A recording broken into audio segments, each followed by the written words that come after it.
नमस्ते दोस्तों। आशा करती हूँ आप सभी अच्छे होंगे। तो चलो बिना समय गंवाए कहानी शुरू करते हैं। मेरा नाम प्रिया है। उम्र 28 साल। मैं एक नर्स हूँ। हॉस्पिटल में काम करती हूँ।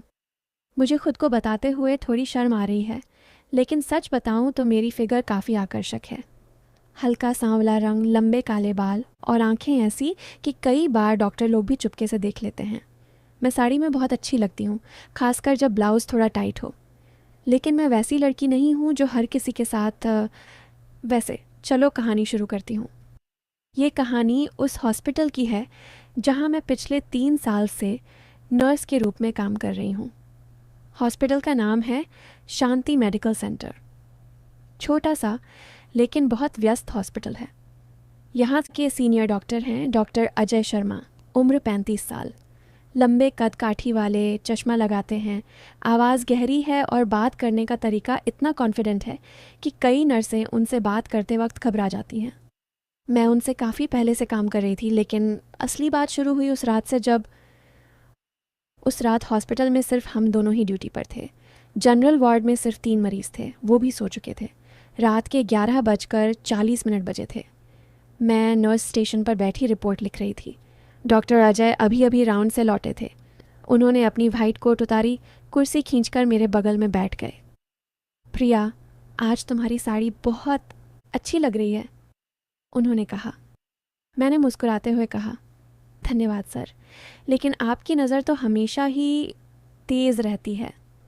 वे हंसे। फिर उन्होंने कहा, तुम्हें पता है तुम्हारे हाथ बहुत नरम हैं। जब तुम इंजेक्शन लगाती हो तो मरीज़ भी दर्द भूल जाते हैं। मैंने शर्माते हुए सिर झुका लिया, लेकिन अंदर से एक अजीब सा रोमांच हो रहा था। हम दोनों काफ़ी देर तक बातें करते रहे, छोटी छोटी बातें, लेकिन हर बात में कुछ ऐसा था कि लगता था जैसे कोई और एहसास छुपा हुआ है। डॉक्टर अजय ने कहा, प्रिया, तुम्हें कभी लगा है कि हम दोनों की ड्यूटी साथ साथ क्यों इतनी अच्छी लगती है? मैंने जवाब दिया, शायद इसलिए सर, क्योंकि आप बहुत अच्छे डॉक्टर हैं। वे मुस्कुराए। सिर्फ अच्छे डॉक्टर? मैंने उनकी आंखों में देखा और धीरे से बोली, और अच्छे इंसान भी। उस रात हम बहुत देर तक बातें करते रहे। कोई ख़ास हुआ नहीं, लेकिन हवा में कुछ था, जैसे कोई कोई अनकहा वादा। अगले कुछ हफ्तों में हमारी बातें बढ़ती गईं, लेकिन बिल्कुल सामान्य तरीके से। कभी ब्रेक रूम में चाय पीते हुए, कभी लेट नाइट ड्यूटी में रिपोर्ट चेक करते हुए। डॉक्टर अजय कभी कभी कहते, प्रिया, तुम थक गई हो लग रही हो, लेकिन फिर तुरंत बात बदल देते। मैं भी कुछ नहीं कहती, बस मुस्कुरा देती। एक दिन सुबह के 7 बजे की बात है। हॉस्पिटल में अभी शिफ्ट चेंज होने वाली थी। मैं ओटी ऑपरेशन थिएटर के बाहर स्टेरलाइजेशन रूम में थी, अकेली। डॉक्टर अजय अचानक अंदर आए। उन्होंने दरवाज़ा बंद किया। खड़े थे। सर, कुछ काम था? हाँ, मुझे वो पट्टी चाहिए थी जो तुम्हारे हाथ में है, बस इतना कहा। फिर वे पीछे हट गए, दरवाज़ा खोला और बाहर चले गए। मैं वहाँ कुछ पल खड़ी रही। शरीर में एक अजीब सी गर्मी थी, लेकिन कुछ हुआ नहीं, सिर्फ इतना ही। फिर धीरे धीरे हमारी बातें और गहरी होती गईं।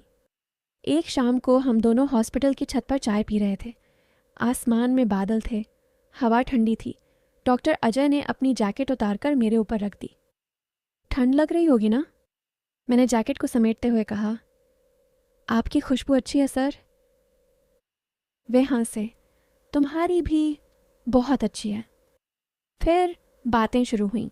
उन्होंने अपनी ज़िंदगी के बारे में बताया, कैसे उन्होंने एमबीबीएस किया, कैसे स्ट्रगल किया। मैंने भी अपनी बातें शेयर की, पापा की बीमारी, घर का बोझ, इस नौकरी का महत्व। लेकिन बीच बीच में वे ऐसी बातें कर देते जिनसे लगता कि वो कुछ बड़ा सोच रहे हैं। प्रिया, तुम इतनी सुंदर हो, फिर भी अकेली क्यों हो? मैंने जवाब दिया, शायद सही इंसान नहीं मिला अभी तक। वे मेरी आंखों में देखकर बोले, या फिर सही इंसान सामने है, लेकिन तुम देख नहीं रही हो। मैं शर्मा गई। बात को टालते हुए बोली, सर, आप तो डॉक्टर हैं, दिल की धड़कन सुन लेते हैं। मेरी धड़कन क्या कह रही है? वे मुस्कुराए। कह रही है, कि अभी कुछ कहना चाहती है लेकिन डर रही है। उस दिन भी कुछ नहीं हुआ, सिर्फ बातें। लेकिन बातें इतनी थीं कि रात को घर जाकर भी मैं सो नहीं पाई। समय बीतता गया। 3 महीने बाद एक ख़ास केस आया। एक बुज़ुर्ग महिला को बहुत तेज़ बुखार और सांस की तकलीफ़ थी। डॉक्टर अजय और मैं दोनों रात भर उसके साथ रहे। सुबह 5 बजे जब महिला की हालत स्थिर हुई तो हम दोनों थककर चूर हो चुके थे। उन्होंने कहा, प्रिया, चलो मेरे केबिन में थोड़ा आराम कर लेते हैं। मैंने हिचकिचाते हुए हाँ कह दी। केबिन में सिर्फ एक छोटी सी सोफ़ा और उनकी चेयर थी। उन्होंने सोफ़े पर बैठने को कहा, खुद चेयर पर बैठ गए, फिर अचानक बोले, रिलैक्स प्रिया, बस रिलैक्स। उनकी आवाज़ बहुत धीमी और गहरी थी। मेरी आंखें बंद हो गईं। शरीर में एक अनोखी लहर दौड़ रही थी, लेकिन फिर भी कुछ नहीं हुआ। उन्होंने 10 से 12 मिनट बाद मुझे जगाएं। अब बेहतर लग रहा है ना? मैंने सिर हिलाया। बहुत, थैंक यू सर। फिर हम दोनों चुपचाप बैठे रहे, बस एक दूसरे की सांसें सुन रहे थे। इसके बाद हमारी एक दूसरे को समझने की क्षमता बढ़ती गई, लेकिन हर बार कुछ अनकहा रह जाता। महीनों बीत गए। एक दिन हॉस्पिटल में बड़ा इवेंट था, मेडिकल कैंप। बहुत सारे डॉक्टर और नर्स बाहर से आए थे। शाम को प्रोग्राम के बाद डॉक्टर अजय ने मुझे अपने केबिन में बुलाया। प्रिया, आज तुमने बहुत अच्छा काम किया। मैंने मुस्कुराकर कहा, आपके साथ काम करना ही अच्छा लगता है सर। वे मेरे पास आए। उनकी आंखों में कुछ था। प्रिया, मैं तुमसे कुछ कहना चाहता हूँ। मेरा दिल तेज़ धड़कने लगा।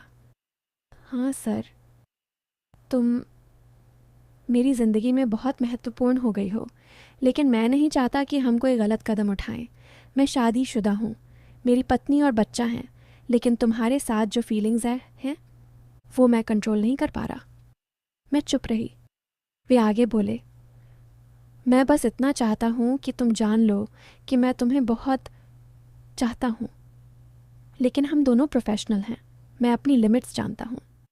मैं घर आई तो बहुत उलझन में थी। एक तरफ उनकी बातें, उनकी नज़रें, दूसरी तरफ उनकी जिम्मेदारियाँ। मैं सोचती रही कि क्या ये सब सही है। फिर एक दिन हॉस्पिटल में बहुत बड़ा एक्सीडेंट केस आया। कई घायल थे। हम सब रात भर जागे रहे।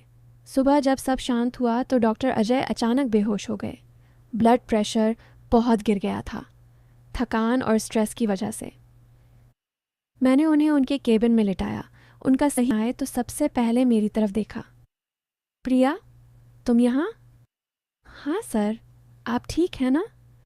वे मुस्कुराए, कमज़ोर मुस्कान। अब ठीक हूँ, क्योंकि तुम हो।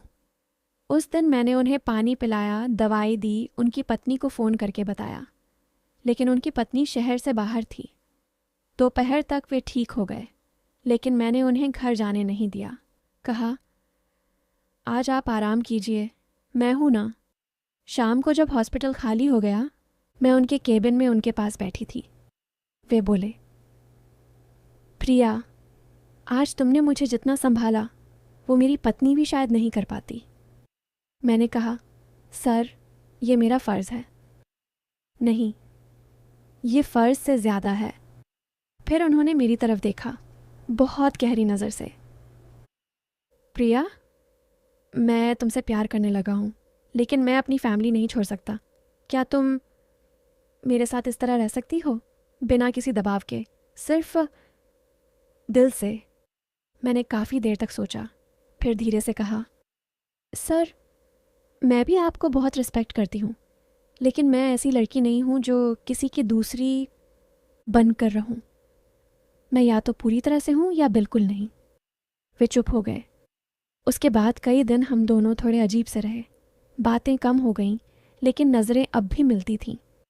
फिर 1 महीने बाद डॉक्टर अजय की पत्नी को पता चल गया कि हम दोनों की बहुत नज़दीकियाँ हैं।